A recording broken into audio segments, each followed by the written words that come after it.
Ndugu wanahabari, Jeshi la Polisi mkoa wa Ruvuma tunaendelea vyema na majukumu ya kusimamia sheria za nchi katika kuhakikisha usalama wa raia na mali zao. Napenda kutoa taarifa ya kukamatwa kwa mwenyekiti wa Chadema ndugu Tundu Antipas Lissu.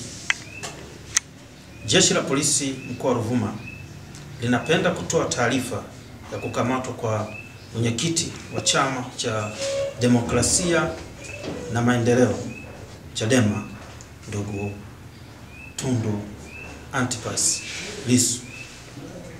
Mnamo tarehe 9 mwezi wa 4 2025 katika mtaa wa Soko Kuu wilaya ya Mbinga, Jeshi la Polisi lilimkamata mwenyekiti huyo wa Chadema kufuatia tuhuma zilizokuwa zinapelelezwa za kufanya uchochezi wa kutofanyika kwa uchaguzi mkuu wa 2025. Mtuhumiwa huyo anahojiwa na Jeshi la Polisi juu ya tuhuma hizo huko Dar es Salaam. Jeshi la Polisi linatoa onyo kwa vyama vyote vya siasa kutotoa maneno ya uchochezi, kutotoa lugha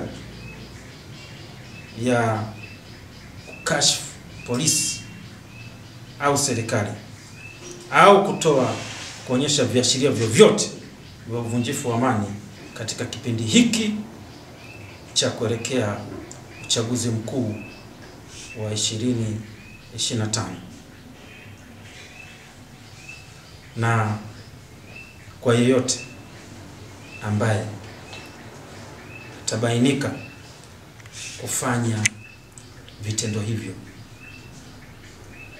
Jeshi la Polisi litamchukulia sheria na litamtendea kwa mujibu wa sheria. Asanteni sana kwa kunisikiliza. Asante.